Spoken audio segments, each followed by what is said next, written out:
वैसे you know what, इसकी आवाज फिर भी बियरेबल लगती है। सुनने का भी मन करता है यार। पर इसकी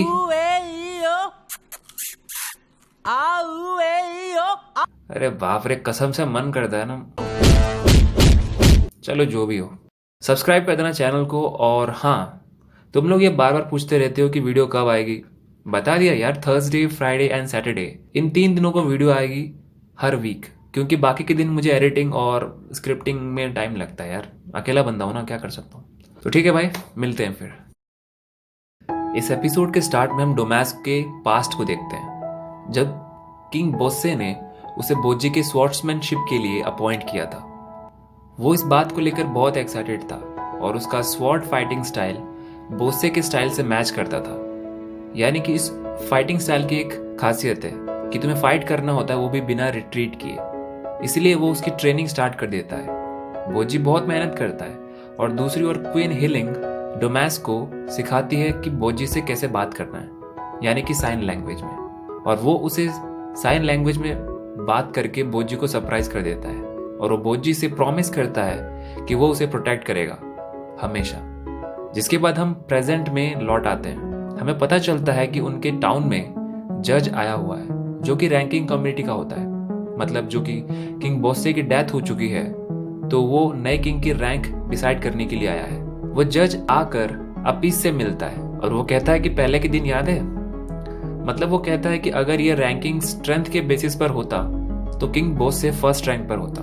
अपीस उससे पूछता है कि जो किंग फर्स्ट रैंक पर आता है उसे डिवाइन ट्रेजर से कुछ भी लेने का मौका मिलता है। पर उसने ये भी सुना है कि जिस भी किंग ने ट्रेजर में से कुछ भी लिया है, या तो वो उसके बाद गायब हो गया है या फिर वो किसी तरह से पागल बन गया है। आखिरकार ऐसा क्या है उस ट्रेजर में? वो जज कहता है कि वो इसके बारे में कुछ नहीं बता सकता।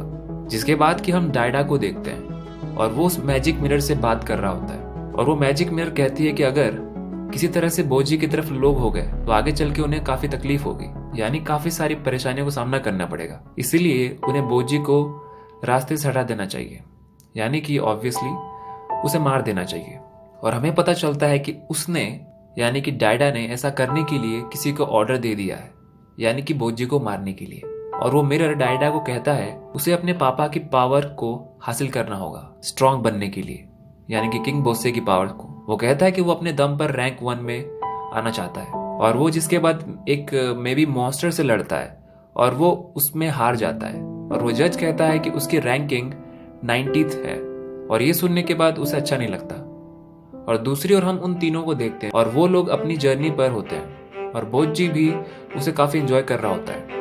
पर वो लोग एक सिटी में जा पहुंचते हैं जहां पर कि डोमैस्क उस दूसरे आदमी को बोजी का ख्याल रखने के लिए कहता है और वो कुछ शॉपिंग के लिए चला जाता है। पर बोजी सडनली कहीं पर गायब हो जाता है और जब वो उस आदमी को मिलता है, बोजी नींद में होता है क्योंकि बेचारा 2 दिन से सोया नहीं है। पर तभी उन्हें पता चलता है कि बोजी ने अपने बैग कहीं पर खो दिया है या फिर उसको एक्चुअली किसी ने चुरा लिया है। जिसके बाद डोमैस्क उस दूसरे आदमी को डांटता है। बोजी कहता है कि ये मेरी गलती है, जिस पर डोमैस्क कहता है कि आपकी गलती हमारी रिस्पॉन्सिबिलिटी है। इसीलिए वो कहता है कि अगली बार से बोजी इस बात को याद रखे। और वो लोग डिनर करने के लिए चले जाते हैं, जहां पर कि डोमैस्क उस आदमी से पूछता है कि क्या वो हर तरह के ऑर्डर मानने के लिए तैयार है, यानी जो भी उसके सीनियर्स कहें वो सब। वो कहता है कि नहीं, उसे नहीं पता। वहीं पर डोमैस्क कहता है कि तुम्हें अपने काम को लेकर डिटरमाइंड होना चाहिए। कोई फर्क नहीं पड़ता कि तुम उस काम के बारे में क्या सोचते हो जो तुम्हें करने के लिए दिया गया है, तुम्हें उनका कहना मानना ही पड़ेगा। जिसके बाद वो लोग उस सिटी से निकल कर जा रहे होते हैं, पर रास्ते में बोजी को उसका बैग मिल जाता है और उसमें से कुछ भी चोरी नहीं हुआ होता है। और अपने जर्नी कंटिन्यू करते हुए उन्हें कई सारे मॉन्स्टर का सामना भी करना पड़ता है। आई थिंक मुझे छुपना कहना चाहिए था। पर एक बार रास्ते से जाते हुए बोजी एक तितली का पीछा करते हुए एक ट्रैप में फंस जाता है, पर किसी तरह से बच जाता है। पर इसके बारे में उन दोनों को पता नहीं चलता क्योंकि वो दोनों आगे चल रहे होते हैं। बोजी को उस गुफा में एक आदमी मिलता है और वो उसकी इंक्वायरी करने लगता है। बोजी उसे अपनी भाषा में अपनी सिचुएशन बताता है। वैसे वो दूसरा आदमी कार्टून लग रहा होता है पक्का। वो आदमी एक हंटर होता है और वो अपने शिकार को पकड़ने के लिए एक रिचुअल करता है और वो बोजी भी उसका साथ देता है। पर उसके बाद वो बंदा सडनली बोलता है कि क्या तुम मेरे नेक्स्ट सैक्रिफाइस बनोगे?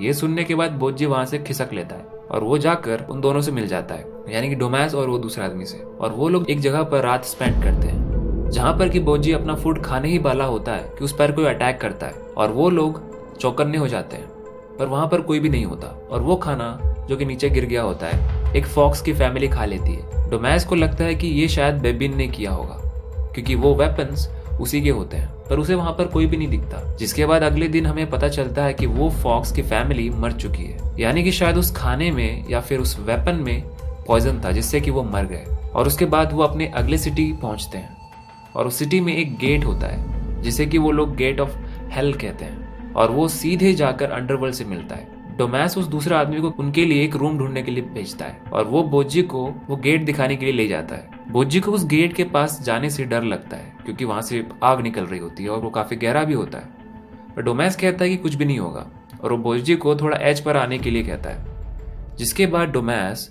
उसे यानी बोजी को गेट ऑफ हेल में धकेल देता है और ये एपिसोड यहीं पर खत्म हो जाता है sadly. So thank you and keep watching just explain.